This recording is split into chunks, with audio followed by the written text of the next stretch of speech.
Deslizamento em Angra dos Reis. Sobe para 8 o número de mortos em deslizamento de terra em Angra dos Reis. Buscas continuam, isso foi há 22 horas atrás. Sobe para 16 o número de mortes após temporal no Rio de Janeiro, um dia atrás. Deslizamento de terra destrói e soterra a paradisíaca praia de Itaguaçu, na Costa Verde, um dia atrás. Deslizamento em Paraty, RJ, deixa 7 mortos, diz Prefeitura, um dia atrás. Veja antes e depois de praia soterrada em Angra dos Reis após temporal. Olha como ela era, como ela está agora, desapareceu. Deslizamento de terra deixa 11 pessoas desaparecidas em Angra dos Reis, RJ, um dia atrás. 6 morrem após deslizamento em Angra dos Reis, 5 estão desaparecidos um dia atrás. Mãe, 6 filhos e advogado. Quem são as vítimas da tragédia no RJ há 22 horas atrás? Praia de Itaguaçu, na Ilha Grande, é destruída após deslizamento de terra. Veja antes e depois. Sobe para 13 número de mortes por temporal no Rio de Janeiro. Tudo isso que eu acabei de falar aí parece notícia antiga, mas não é. Tudo isso aconteceu nesse final de semana agora, na região da Costa Verde, aqui em Angra dos Reis e Paraty. Pela enésima vez, eu venho aqui mostrar para vocês que são meus alunos, que são meus seguidores, para vocês entenderem de uma vez por todas as consequências de uma construção civil que definitivamente, de décadas para cá, não está sendo levada a sério. É por isso que eu vivo dizendo para vocês que a perícia cada vez vai aumentar mais e mais a demanda, porque as consequências de anos de erros construtivos gravíssimos estão aparecendo em série cada vez mais. Barragens que se rompem, viadutos, ciclovias, deslizamentos de terra o tempo todo em épocas de temporal. Pois é, e tudo isso não acontece por acaso. Acontecem porque erros foram cometidos na construção de todas essas edificações. Alguns com erros desde a construção, outros por falta de manutenção adequada. E tudo isso envolve o poder público nessas histórias, tanto a nível municipal, quanto estadual, quanto a nível da União. Para que a gente entenda por que esse cenário atual se configura dessa forma, é preciso que a gente entenda a história para a gente poder saber o porquê do agora. A primeira grande causadora dessa esculhambação generalizada da construção civil chama-se corrupção. Nos últimos 30 anos, a construção civil foi o principal cenário da corrupção. Vocês lembram aí da Lava Jato? O escândalo da Petrobras? Tudo isso envolvendo o quê? Obras públicas. Obras públicas que recebem repasse de verbas estaduais, da União, mas que no lugar de serem colocadas na obra, na qualidade e na sua segurança, são desviadas para contas bancárias de políticos e seus asseclas. Com isso, as obras públicas viraram o principal docinho de coco para aqueles que queriam surrupiar dinheiro dos cofres públicos. E mais triste ainda é que a principal ferramenta usada para que isso fosse alcançado são arquitetos e engenheiros das secretarias de obras pelo Brasil afora. Concursados, não concursados, todos foram envolvidos nesse aparelhamento que foi feito no Estado. Ninguém conseguia mais ganhar uma licitação, nenhum empreiteiro, de nenhum tipo se não repassasse dinheiro, propina, para agentes públicos, políticos. E assim, tanto arquitetos e engenheiros concursados quanto aqueles cargos de confiança tiveram que entrar em toda essa engrenagem. Arquitetos e engenheiros envolvidos ou diretamente ou indiretamente. Diretamente quando eles também faziam parte do esquema e também levavam uma parte desse lucro. Indiretamente quando eles acabavam fazendo isso, sendo obrigados pelo seu superior hierárquico e não tinham como escapar, porque senão perdiam o emprego. E por medo disso acontecer, acabavam cedendo. Até mesmo os concursados, que não podem ser mandados embora, mas eles podem ser perseguidos dentro da administração pública. E eu vi isso acontecer várias vezes.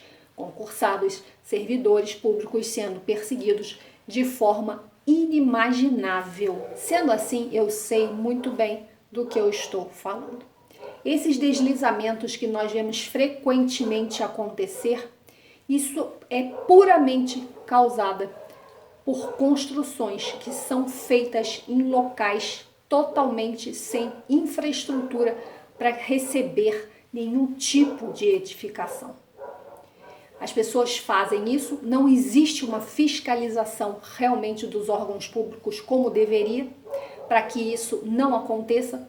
Casas são feitas de qualquer forma em terrenos absolutamente desfavoráveis para uma construção e em qualquer situação de chuva, de intempérie, colapsa. Quando isso acontece, vidas se perdem. O Ministério Público Estadual ou Federal entra com um inquérito onde ele vai investigar tudo o que ocorreu naquela situação. E depois disso, ele vai fazer a propositura de um processo judicial no Poder Judiciário, onde ele, Ministério Público, vai ser o autor desse processo. E aí, no Poder Judiciário, o magistrado vai estudar toda essa situação e vai ter que nomear também um perito para que isso seja verificado. E essa perícia, como eu já falei em outros vídeos, ela é multidisciplinar. Não pode somente ter um arquiteto ou um engenheiro. É preciso também que se tenha junto um engenheiro agrônomo ou um geólogo, porque isso envolve um estudo aprofundado do solo. Na sequência, junto com o esquema de corrupção, veio também os empreiteiros que não têm formação na área e que começaram a pegar obras porque o lucro é bem grande nessa área. Só que para eles conseguirem legalizar uma obra, participar de uma licitação, eles precisam sempre da assinatura, da responsabilidade técnica de um arquiteto ou de um engenheiro. E é aí onde nós, arquitetos e engenheiros, mais uma vez erramos. Porque o que tem de gente vendendo responsabilidade técnica para empreiteiros que não têm formação alguma, que fazem obras sem o menor critério e sem seguir nenhum tipo de norma técnica, está facilitando para que esses empreiteiros continuem a sua saga de conseguir obras cada vez mais. E aí, arquitetos e engenheiros ficam mais ainda desempregados, porque além de serem ferramentas da corrupção, viram também ferramenta na mão de empreiteiros espertinhos que têm bons relacionamentos e contratam esses arquitetos e engenheiros mais uma vez somente para assinar um papel de responsabilidade técnica. Bom, e aí vem muita gente dizendo que o mercado de trabalho está ruim para arquitetura e engenharia. Não está ruim não. Obra não falta. O que mais tem é trabalho. É preciso arquiteto e engenheiro na perícia, na regularização de imóveis, para construção, para infraestrutura de cidades e vai por aí afora. Mas se o próprio arquiteto e o engenheiro cedem a esse tipo de situação, como é que vocês querem que as coisas melhorem? Portanto, basta perceber que a solução está nas nossas mãos. É preciso que se mude de atitude e que se comece a se valorizar enquanto profissional. Se realmente vocês querem que a situação vire e que o arquiteto e engenheiro volte a ser valorizado como era há 30 anos atrás, pois é, vocês aí que não são da minha geração, que são mais novos, estão entre 28 e 35 anos, não viram essa situação onde arquitetos e engenheiros eram extremamente valorizados e ganhavam muito bem, tanto trabalhando como empregados quanto por conta própria. Vocês não viram, mas eu vi, a minha geração viu. E isso mudou por conta desse contexto histórico que eu acabei de falar para vocês. Por isso, eu digo da importância de vocês entenderem todo o histórico para poder entender o momento atual. Tenho recebido muitos depoimentos de seguidores, de alunos, engenheiros, arquitetos que estão trabalhando de camelô e outras coisas mais. Pois é, mas saibam que nada disso teria acontecido se não fosse a conivência dos próprios arquitetos e engenheiros em todo esse aparelhamento.